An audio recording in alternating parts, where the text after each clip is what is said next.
The Espresso Martini, or as the French call it, the Espresso Martini.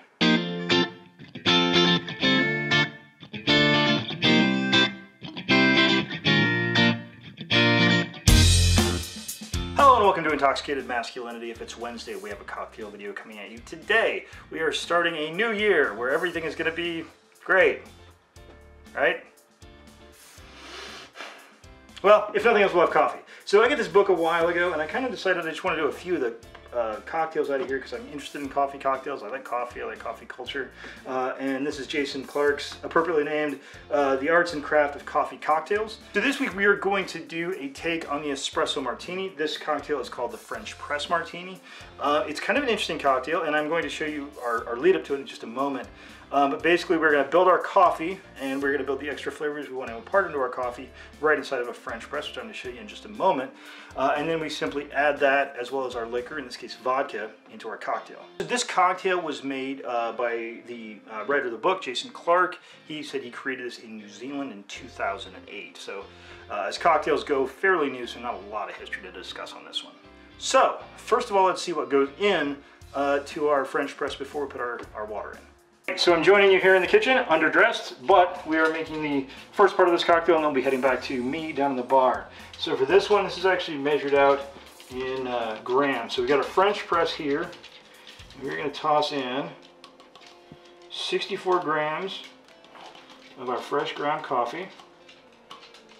Excuse me, 65 grams. 65 grams of fresh ground coffee. Then, and we're going to do 150 grams of sugar. This is powdered sugar.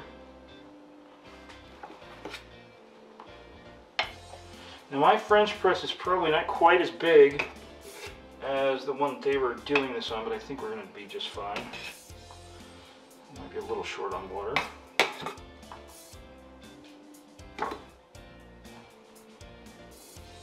Okay, there's 150 grams of powdered sugar. The one that got me the most that I think is kind of interesting is this is Chinese 5-spice powder, and this we're going to use 1/4 teaspoon.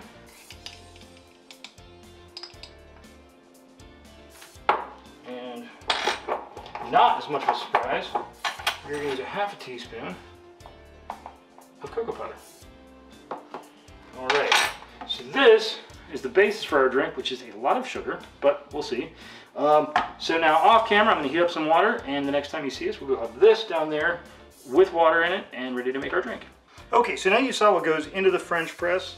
So we've now filled up our French press with our hot water.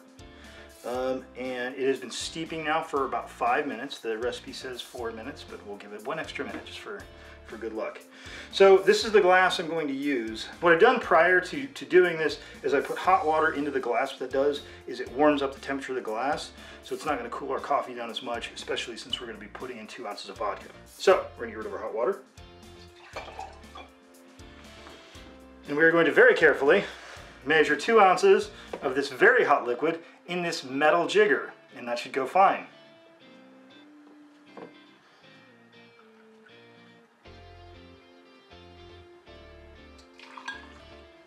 So there is our 2 ounces of our special coffee.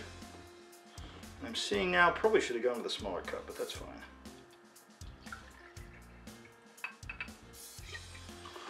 There is our 1.5 ounces of vodka. In this case, I'm using Kettle One. And this recommends using that 5-spice Chinese spice and just giving it a little bit of a dusting on top. And there we go. And there you have your French press martini. Let's see what we think.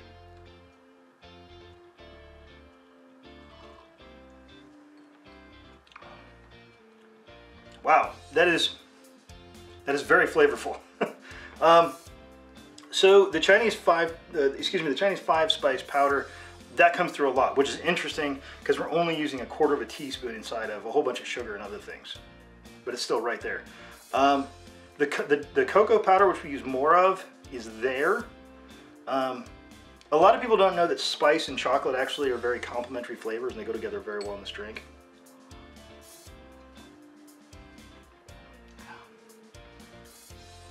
This is spicy coffee. This is a really spicy coffee. I like it. If you're afraid of spices, you could probably leave out the 5-spice powder. I think you'd be missing something though. I think that really adds something to the drink.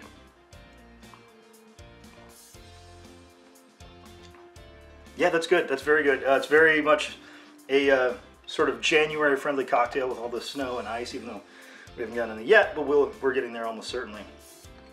Yeah, so on that bombshell, that's a great little coffee drink. We're going to be doing a few more this month, so I hope you'll join us again. I want to thank everybody for watching. Please like, share, and subscribe. Have a good drink, and have a good day.